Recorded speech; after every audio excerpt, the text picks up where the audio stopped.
parto entonces diciendo lo que habíamos dicho: Ministerio Beteta Casa Central con el Pastor Lona y Ministerio Beteta Viña del Mar con Samuel Reina. Eso yo. Entonces vamos a seguir. Estamos en el estudio 67 del Evangelio de Marcos, en esta serie del Evangelio de Marcos. Una serie que tiene, acuérdense, repito una vez más, que el Evangelio de Marcos tiene solamente 16 capítulos, pero de esos 16 capítulos, de los 15 que estamos estudiando ya, que hemos llevado estudiando, hemos sacado 67 estudios. 67 estudios hemos sacado de este Evangelio. Entonces es para que ustedes mediten. ¿Y cuál es la idea? Y lo repito una vez más. La idea no es llenarnos de información. La idea no es llenar nuestra mente con información de lo que nosotros escuchamos, sabemos, leemos, sino que sacar una enseñanza. Porque recuerden ustedes que dentro del propósito de Dios es hacernos como Cristo, formar nuestro carácter y acercarnos a Cristo. Y todo lo que leemos, todo lo que estudiamos, pretende que usted vaya también creciendo a la estatura de Cristo.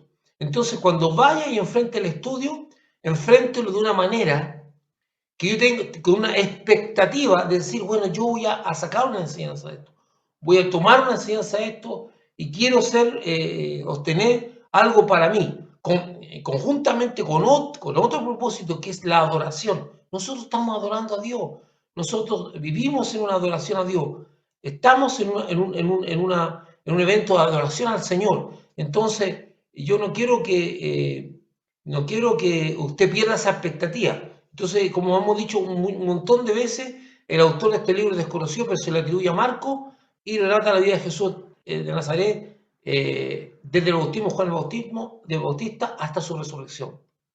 Y es sinóptico porque tiene otros evangelios paralelos que relatan los mismos hechos, pero con diferencia, y hace que nos enriquezcamos. Como hoy día vamos a ver que hay un hecho que no rada Marco, pero que es súper importante y que sí lo dice Mateo. Son canónicos y fue escrito entre los años 60 a 70 después de Cristo. El evangelio canónico significa que está en el canon, que está en el conjunto de libros aceptados como libros bíblicos. Entonces leo. Marco. Ahora bien, en el día de la fiesta que le soltaba un preso cualquiera que pidiese, cuando habla del día de la fiesta, está hablando de la fiesta de la Pascua, que es lo que se está celebrando. Acuérdense que Jesús tomó la cena pascual, donde estableció la Santa Cena, que es lo que celebramos nosotros. Y que no sé si probablemente el próximo domingo tengamos la celebración nosotros. Y había uno que se llamaba Barrabás, preso con sus compañeros de motín, que había cometido homicidio en una revuelta. Y viniendo la multitud comenzó a pedir que se hiciese como siempre se había hecho, o sea, soltar un preso. Fíjese ahí que decía cualquiera que pidiese.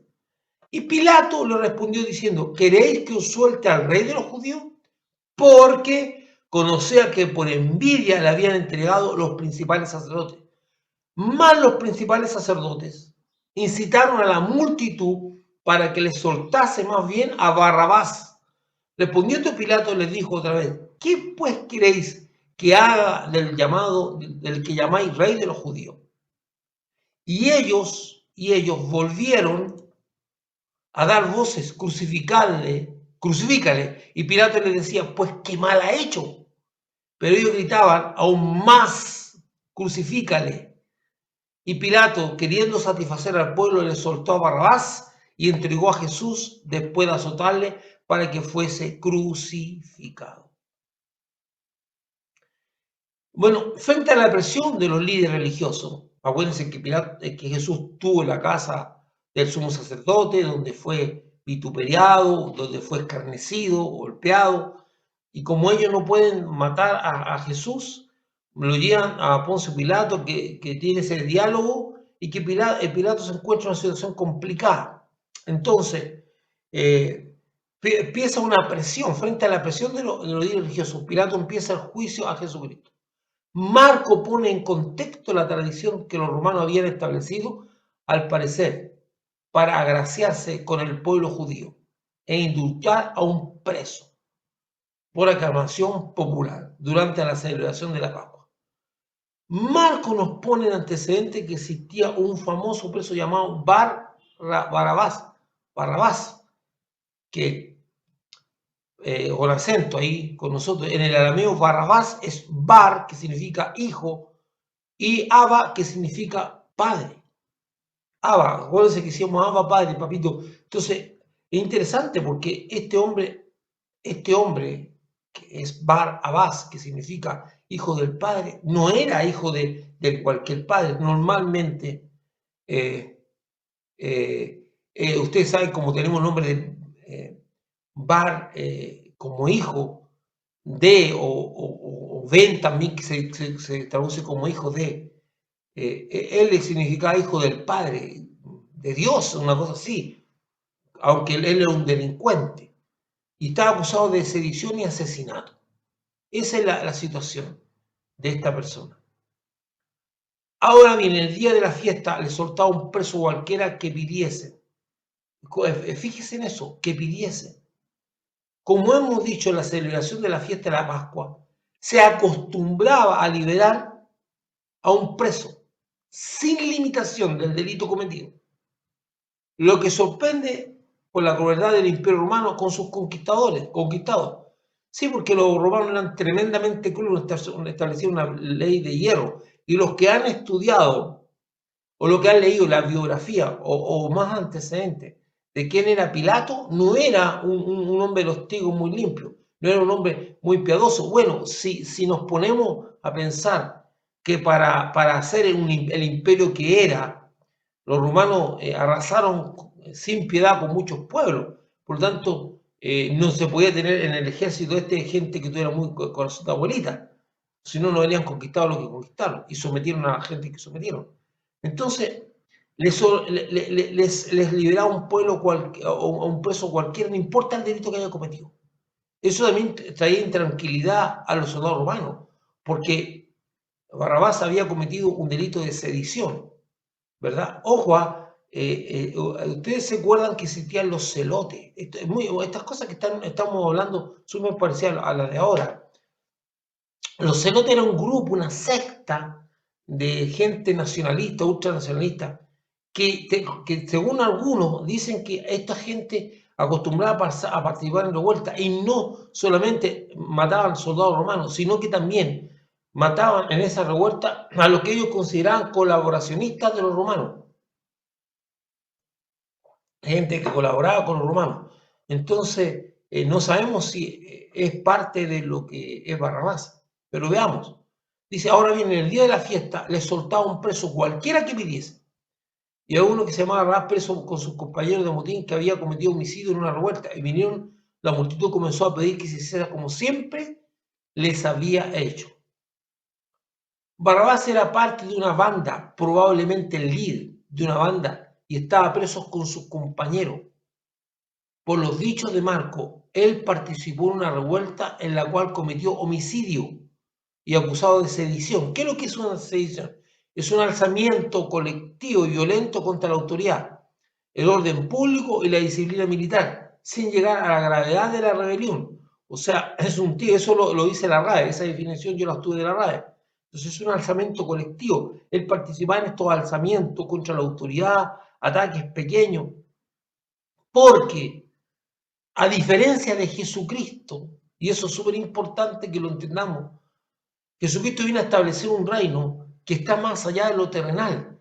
Y la ansia de los judíos era establecer un reino en la tierra, o sea, restablecer lo que había dicho. Entonces, Jesús, dentro de lo que es revolucionario, muy grande, Jesús llega a establecer que antes de cualquier enemigo que pueda tener el hombre, antes de cualquier cosa que pueda vivir el hombre, el problema más grande que tiene el hombre no es con el enemigo externo, sino que el primer problema es con el enemigo propio interno, con nosotros mismos, que somos personas que nos desconocemos a nosotros mismos, actuamos muchas veces en contra de lo mismo creemos, nos acomodamos, decimos, no, esto yo nunca lo voy a hacer, terminamos haciéndolo, tenemos la tendencia a escupir al cielo y nos cae en la cara. Somos personas que vemos la paja en el ojo ajeno y no vemos la vida que tenemos nosotros. O sea, así somos.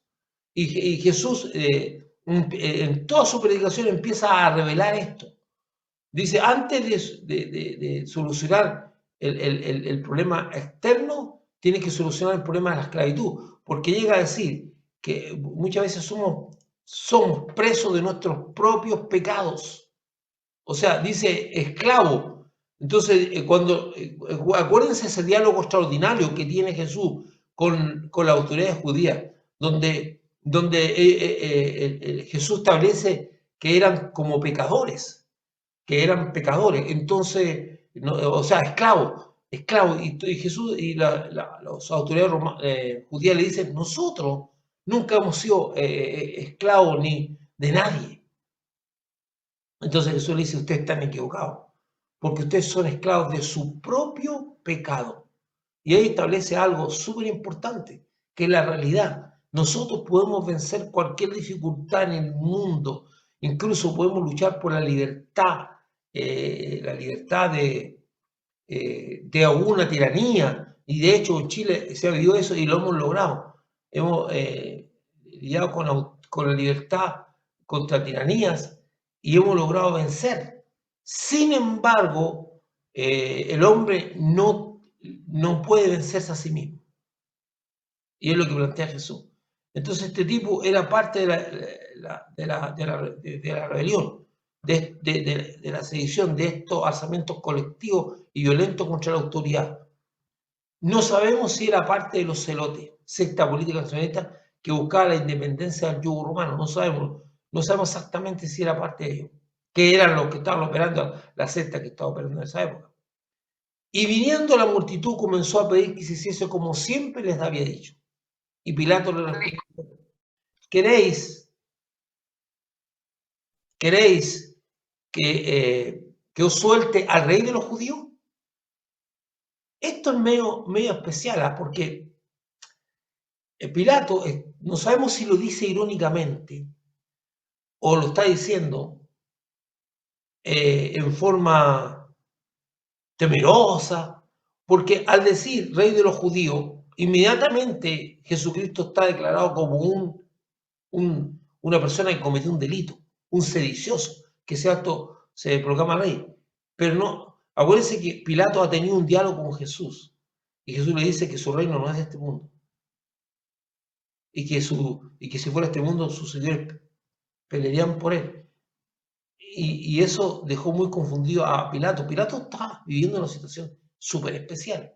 Y lo vamos a ver por qué. Porque Pilato está viviendo una situación donde está siendo confrontado a Dios y los hombres. Y vamos a ver nosotros también, que es la confrontación. ¿A quién le tememos más? Entonces, aquí vemos que Pilato, como lo hemos dicho antes, él percibe que Jesucristo fue entregado por envidia. O sea que no hay delito alguno. Y lo vamos a ver ahora más adelante, cuando sigamos leyendo. La situación de Pilato es que en el juicio a Jesucristo está muy complicada. Porque Dios, a través de su esposa, le advierte que no sea parte de este crimen y que no cometa prevaricación. ¿Qué es lo que es la prevaricación? La prevaricación es el delito que consiste en que una autoridad, juez o funcionario dicte a sabiendas una resolución injusta. Eso es prevaricación. Aquí en este país la prevaricación está por todos lados. Y la prevaricación es un delito grave. Las autoridades no pueden cometer prevaricación, sobre todo los jueces. Y la prevaricación está permanentemente ejecutándose. Muchas veces los jueces, a sabiendas o no teniendo todo el antecedente o sabiendo que lo que están resolviendo no es justo, hacen igual eso. Entonces, Pilato, no tengo idea por qué, si Dios le tuvo misericordia a Pilato, pero mire lo que pasa en el entorno a Pilato en ese momento, porque Dios habla, y Dios habla de distintas maneras. Es una cosa que usted tiene que entender. Dios nos habla a nosotros, Dios le habla a usted. Siempre la palabra de Dios va a estar presente. La pregunta es si usted tiene oídos para oír. Entonces, ¿cómo llegó ahora la voz de Dios a Pilato? Dice, estando él sentado en el tribunal, su mujer, le mandó a decir, o sea, le mandó un recadito. La mujer que no estaba presente en el juicio y que sabía lo que estaba pasando, había distancia, debe haber llamado a un soldado o a un siervo de confianza para no interrumpir el juicio, porque ella no se podía meter ahí a interrumpir el juicio, porque es lo mismo, esto es como un tribunal cualquiera, o sea, un tribunal. Uno no interrumpe el juicio, aunque sea pariente quien sea, aunque sea pariente del juez, no va a meterse ahí, o sea, el juicio te tiene su formato. Entonces dice, estando sentado al tribunal, su mujer le mandó a decir, no tengas nada que ver con ese justo. Mira lo que dice ella, justo. Porque hoy he padecido mucho en sueño por causa de él. Eso está en Mateo 27, 19.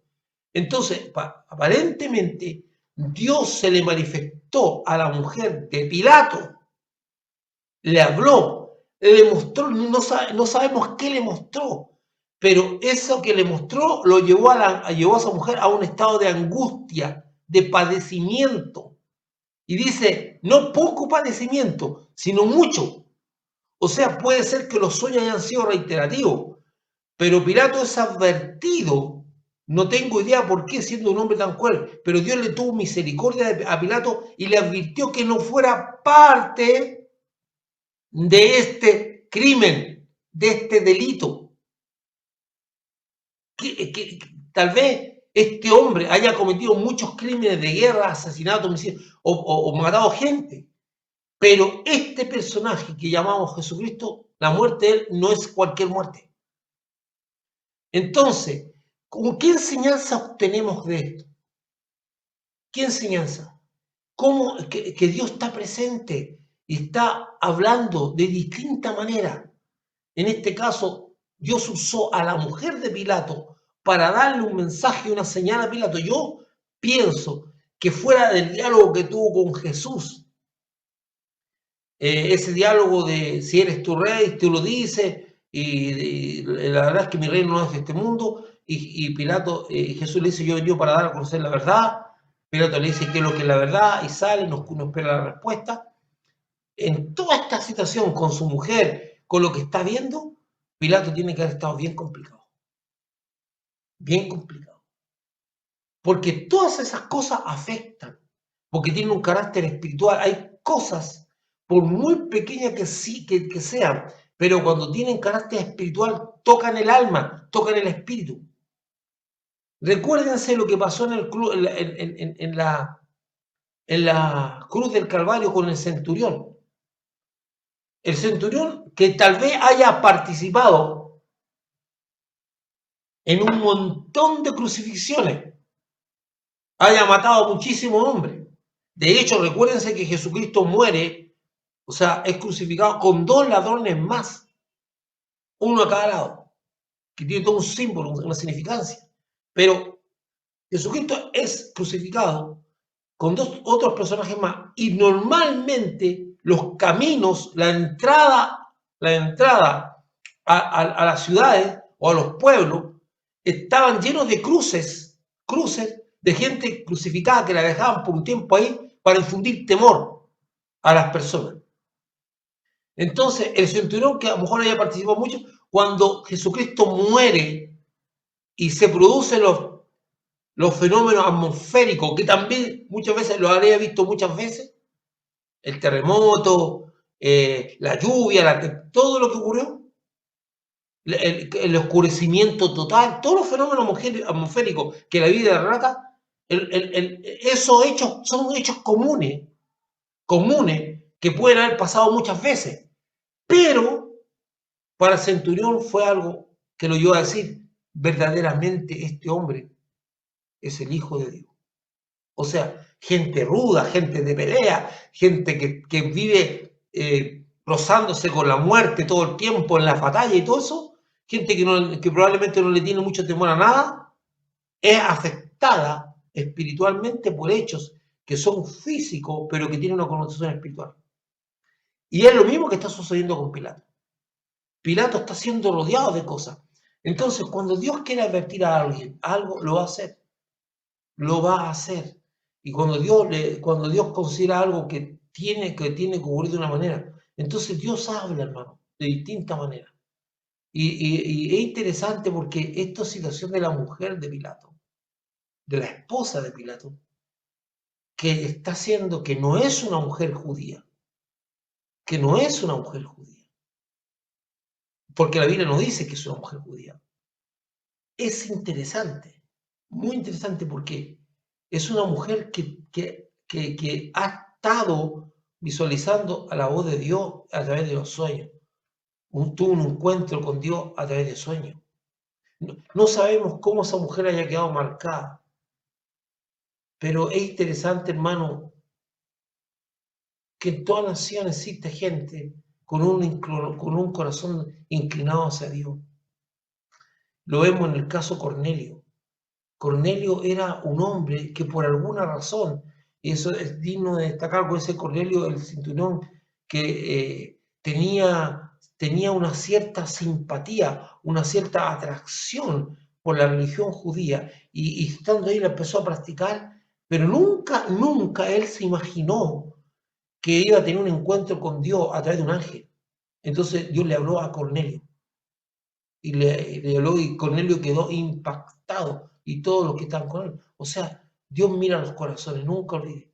Y aunque usted vaya a la iglesia y aunque usted haga todo tipo de ceremonia religiosa, si su corazón es torcido, como lo era de los sacerdotes y los fariseos, o del Sanedrín, más bien dicho, Dios no lo va a tomar en cuenta.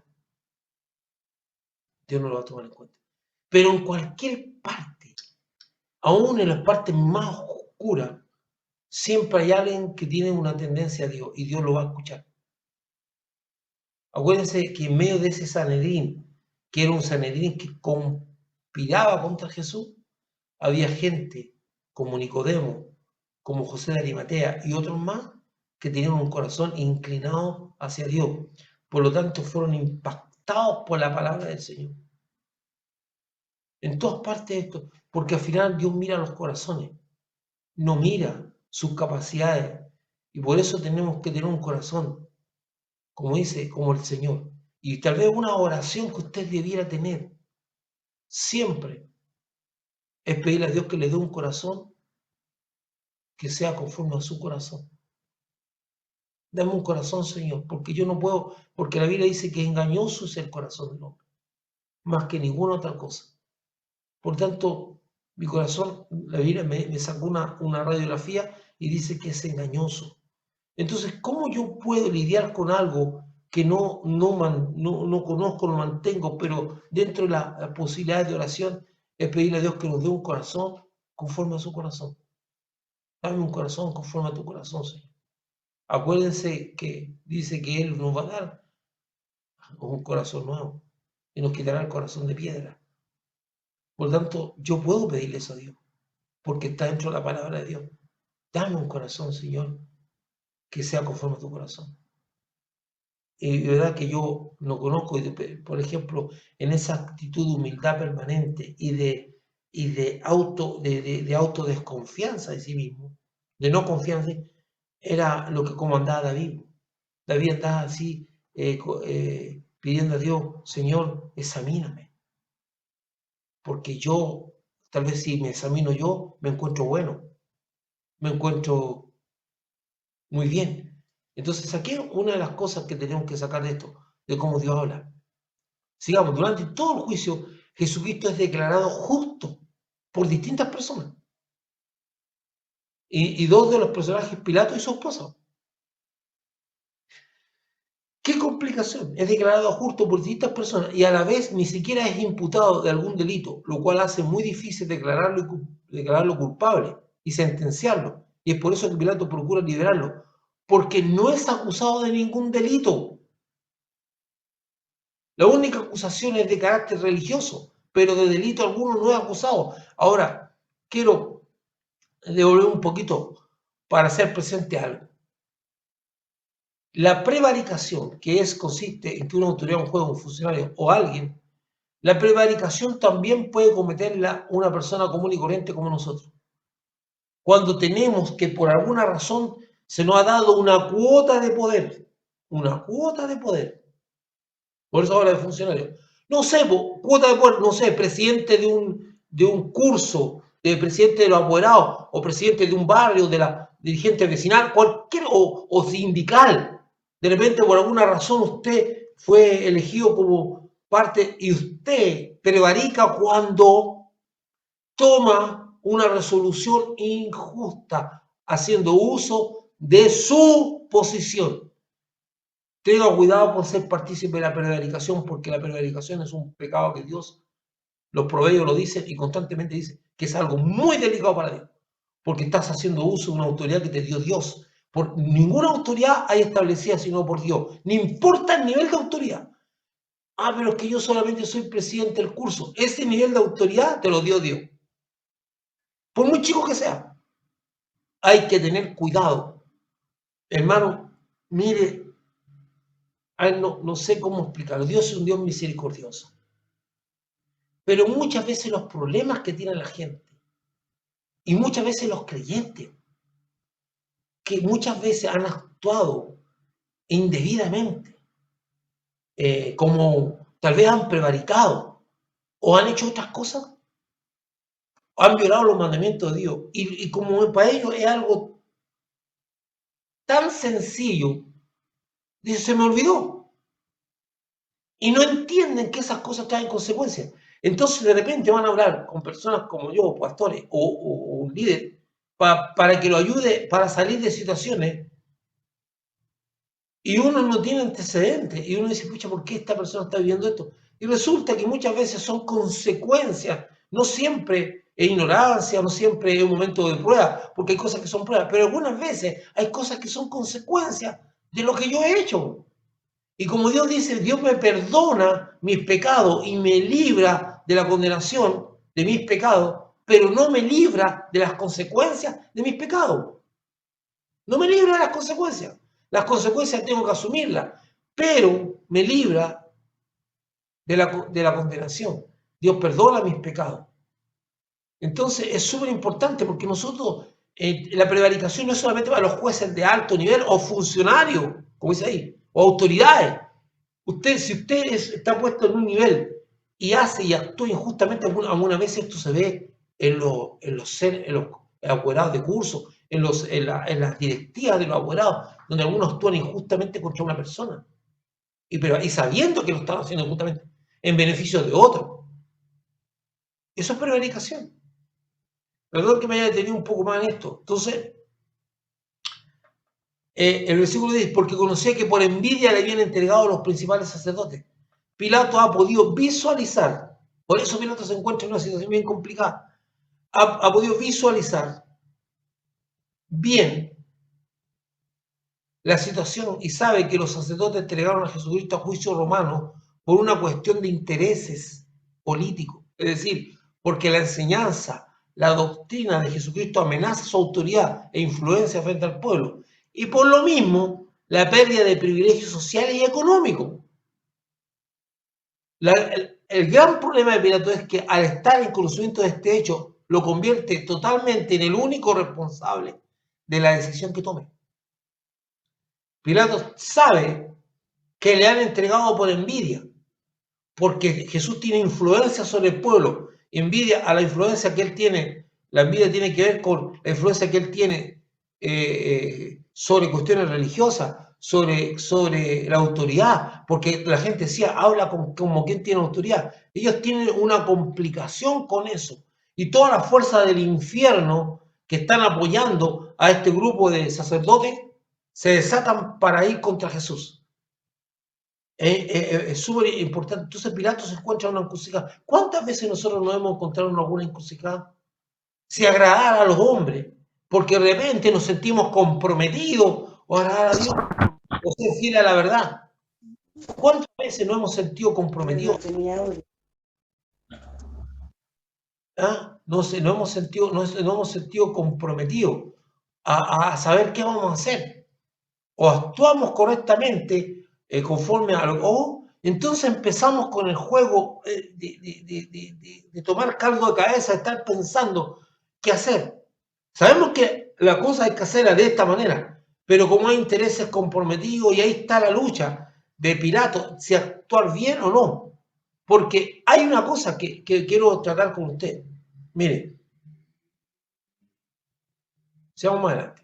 Vamos a ver. Más los principales sacerdotes incitaron a la multitud para que le soltase a Barrabás, más bien a Barrabás. Respondiendo Pilato le dijo otra vez, ¿qué pues queréis que haga del que llamáis rey de los judíos? Jesucristo está entregado a juicio a pesar de que no tiene acusación consistente alguna. Más los sacerdotes frente a la evidente confusión de Pilato, porque Pilato está confundido, que no rechaza de plano el juicio sin acusación con pruebas de Jesucristo, aprovechan para inducir al pueblo a usar el indulto y llegar a Barrabás con el propósito de condenar a Jesucristo. Lo que está pasando con Jesucristo es grave. Pilato ni siquiera tenía que haber aceptado nada porque ahí no hay un juicio, porque no hay una acusación de delito alguno. Y el mismo Pilato lo dice. Entonces Pilato se enfrenta a los sacerdotes y a toda esta gente, a estos líderes, que están presionando. Entonces Pilato no quiere quedar mal con ellos porque los necesita para mantener el orden. Entonces, ahí está. Porque más de alguna vez en nuestra vida nos vamos a enfrentar a una cuestión de conveniencia, de ser fieles a Dios y perder por un lado. Porque la fidelidad se manifiesta en estos momentos de conflicto. Uno no es fiel cuando no tiene conflicto, porque no necesita ser fiel. La fidelidad se demuestra cuando hay adversidad, cuando los conflictos están interiormente. Ahí se manifiesta la fidelidad y ahí usted puede decir que usted está siendo fiel, pero no se manifiesta cuando no hay ningún problema, cuando no hay ninguna adversidad, cuando todo está para celebrar nomás y todo anda bien. No, no, no, ahí no hay fidelidad. Ahí no hay fidelidad. Ahí no hay una prueba de fidelidad, pero ahora Pilato está contra la espada de la pared, con una cuestión de conciencia, que sabe que el hombre que está juzgando es justo. Ahora, eso mismo tenemos que aplicar nosotros. Usted más de alguna vez se va a enfrentar a esta lucha. Y Pilato está confundido, porque Pilato lo que tenía que haber dicho es, saquen a este hombre de aquí, porque no hay juicio alguno. No hay nada, no hay una acusación, llévenselo. Pero tiene temor. Hay gente que le tiene temor más a los hombres que a Dios. Y hay creyentes que le tienen más temor a los hombres que a Dios. Recordemos que Jesucristo se entregaba a juicio romano por ofensa a la religión judía, lo que para el derecho romano no era constituyente de delito punible, y menos con la muerte. O sea, Jesucristo está ante Pilato, abusado de una cuestión religiosa, que Pilato no lo entiende, pero en el código civil romano no es un delito punible, no es un delito que lo que hace debe pagar con la muerte. Pilato, conocedor de la popularidad de Jesucristo y pensando que la gente le tirará la libertad de Jesucristo, entra en este juego. No indulto, pedir la libertad de Jesucristo, porque Jesucristo no está indultado, ya que no es preso condenado. Jesucristo no ha indultado nada. De hecho, es declarado inocente sucesivamente. Les pregunta qué quieren hacer que haga con él. Y ellos volvieron a dar voces. Crucifícale. Pilato le decía, pues, qué mal ha hecho. Mire, por favor, fíjese en esta, qué mal ha hecho. Pero ellos gritaban, más aún, crucifícale. Y Pilato, queriendo satisfacer al pueblo, escucháis lo que dice, le soltó a Barrabás y entregó a Jesús después de azotarle para que fuese crucificado. O sea, libertó a un criminal que estaba convicto con prueba, acusado de asesinato, completamente comprobado, lo suelta y deja preso a Jesús. Miren, el pueblo, inducido por los sacerdotes y olvidándose de cómo seguían a Jesucristo antes, el pueblo ahora está inducido por los hecho en un estado de locura. Se olvidan que habían seguido a Jesucristo por su palabra de autoridad y por sus milagros.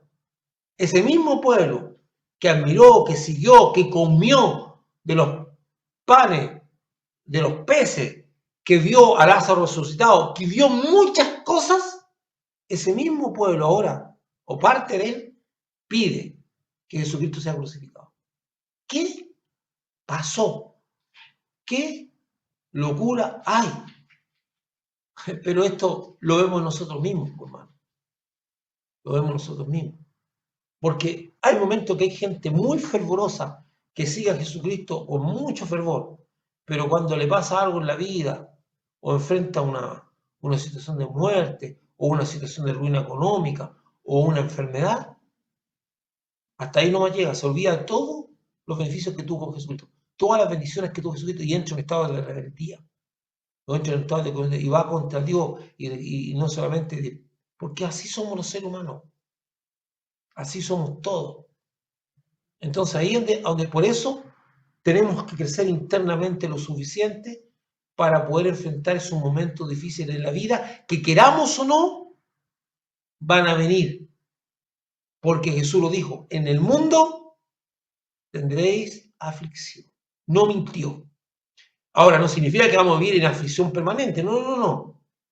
No es eso, porque Dios nos bendice y el mismo Dios que dijo, en el mundo de aflicción, también dijo, yo he venido para que tengan vida y vida en abundancia. O sea, la vida interior nuestra es abundante. La vida que Dios nos promete interior dice, correrán ríos de agua viva. En su interior correrán ríos de agua viva. Nos prometió un interior, pero no dice que el mundo, el exterior nuestro, lo que nos rodea a nosotros, nos producirá aflicción. Las circunstancias de la vida serán de aflicción, pero aquel que ha sido fortalecido interiormente va a poder sobrellevar la aflicción muy fácilmente.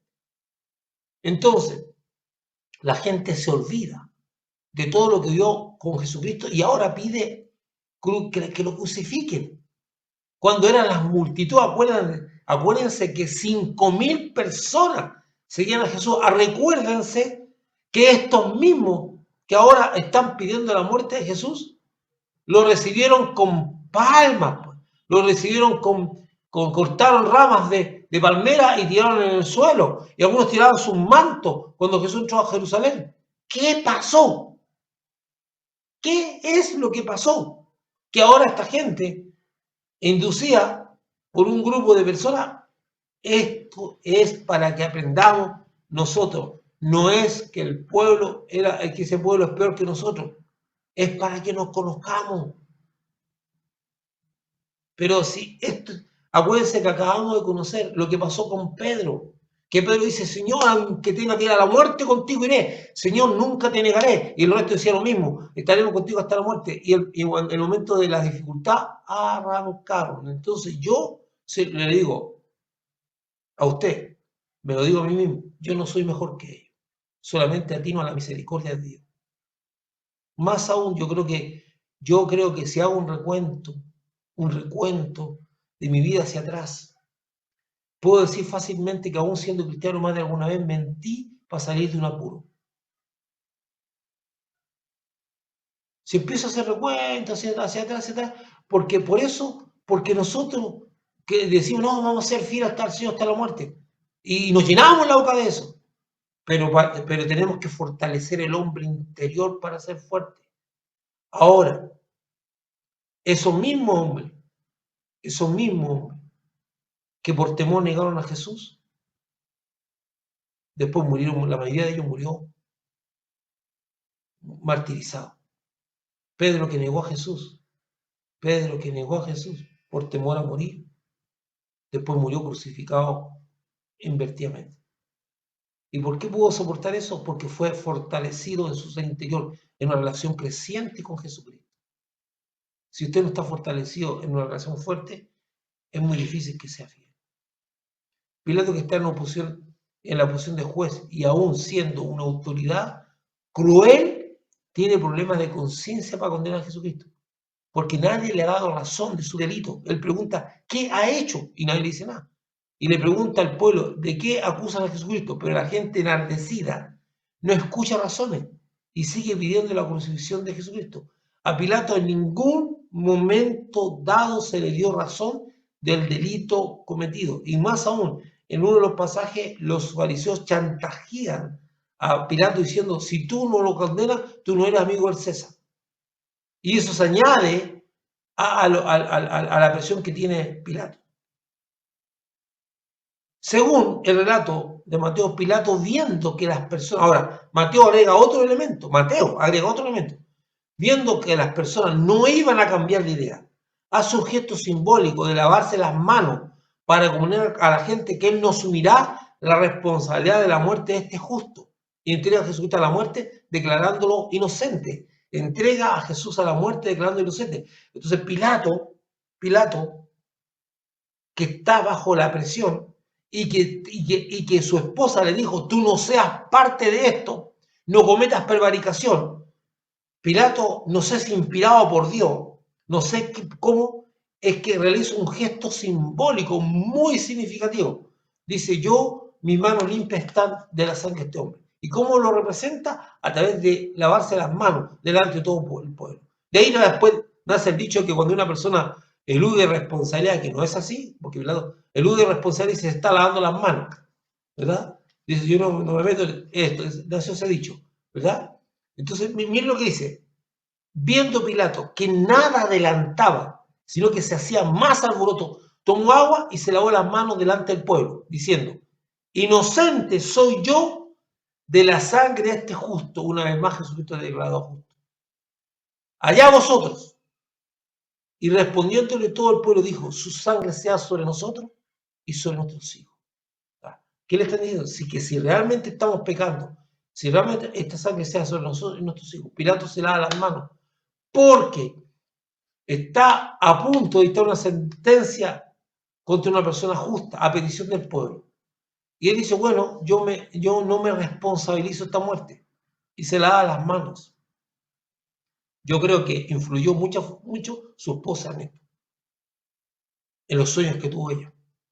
Porque dice, no seas parte de esto, no seas parte de esto. Y la forma en que encontró Pilato frente a la presión de la multitud gritando, crucifícale, crucifícale, fue esto. Si ustedes quieren eso, yo les di la oportunidad de dejar libre a este hombre. Pero usted no quiere. Usted asumen toda la... Dice, allá vosotros. Para terminar, es muy importante ser prudente en interpretar esta última declaración de la gente como la causa de los males que han sobrevenido al pueblo judío en estos últimos 2 milenios. Todo lo que ocurre con el pueblo judío, con Israel, está en los designios y la misericordia de Dios, y no en la interpretación que tenga cada uno. Porque hay mucha gente, yo he escuchado a mucha gente que interpreta esta última frase que dice, y respondiendo a todo el pueblo dijo, su sangre sea sobre nosotros y sobre nuestros hijos. Entonces todos los males que han acontecido hasta a través de la historia, las persecuciones que han tenido, los intentos de exterminio del pueblo judío permanente, ya sea en el primer milenio, el hecho de estar esparcidos por todo el mundo, de ser considerados personas menospreciables, de la Edad Media, de ser utilizados constantemente en los pueblos como España, en Europa general, como gente despreciable, encargado de los negocios de los préstamos, y siendo perseguido, intentos de exterminio. Usted sabe lo que ocurrió con los nazis, usted sabe que ocurre en la pelea permanente que tienen con los pueblos, los pueblos árabes. O sea, todo eso, la gente dice, esto es porque mataron a Jesús. No, no, tenga cuidado con hacer ese juicio. Y hacerlo y proclamarlo.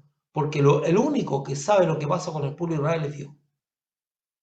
El único ese es el pueblo elegido por Dios, apartado para proclamar, que no lo hizo, no es elegido por ser mejor, sino para que proclamara a Dios. Ese pueblo que Dios toma, él tiene un trato personal y especial con ese pueblo. Y él el que hace o permite cosas o que no permite cosas. Pero nosotros decimos, no, es que los israelitas se merecen esto porque condenaron a Jesucristo. Y eso ha servido, ese pensamiento ha servido para que incluso en países protestantes se persiga a los judíos y se menosprecie. Y de hecho hay creyentes en Cristo Jesús que en vez de tener una, una consideración con los judíos, pensando en la palabra de Dios que dice bendeciré a los que te bendigan y maldeciré a los que te bendigan, hay algunos creyentes que sienten fobia hacia los judíos. Eso es contra Dios y natural y no puede llamarse un seguidor de Jesucristo una persona que tenga una intención mala contra los judíos. Usted lo único que tenemos que hacer es cumplir lo que dice la palabra de Dios, bendecir a los que te bendijeren para que nosotros no llevamos maldición, porque eso es la palabra de Dios que se cumple, sí o sí. Entonces yo quiero dejar esa enseñanza que que tengamos cuidado de las cosas que hagamos, tenemos muchas cosas, bendecir al pueblo de Israel, aun cuando aquí ellos mismos pusieron una sentencia sobre sus cabezas y Dios sabrá cómo se cumplirá o no se cumplirá, o les tendrá misericordia o no. Pero la Biblia dice que en los últimos tiempos el pueblo de Israel también conocerá a Jesucristo y algún remanente será parte del pueblo de Dios. Así que es muy importante tener cuidado con lo que decimos, con lo que... Usted puede pensar cualquier cosa, puede meditar cualquier cosa, pero tenga cuidado con lo que expresa, porque muchas veces se presta para persecución de algún tipo. Entonces yo quiero cerrar diciendo cosas como tan simples como esta. Dios habla, como le habló a la esposa de Pilato. Siempre advierte, y Dios anda buscando corazones correctos. No sé qué vio en el corazón de esa mujer que le habló. No sé qué vio en Pilato que quiso librarlo de ser parte de la prevaricación. Dios habla. Y también nosotros no debemos ser parte de la prevaricación nunca. Aun aunque tenga usted un puestecito pequeño de autoridad, no haga determinaciones injustas, a sabiendas. Y hay muchas otras cosas. Claro que Dios va formando el carácter de nosotros. Y muchas veces, al igual que Pilato, nos vamos a enfrentar a situaciones donde nos van a poner contra la espada y la pared. Y la única manera de tomar una decisión buena en Dios es fortaleciéndose el hombre interior. Fortaleciendo el hombre interior. Así que eso es lo que yo puedo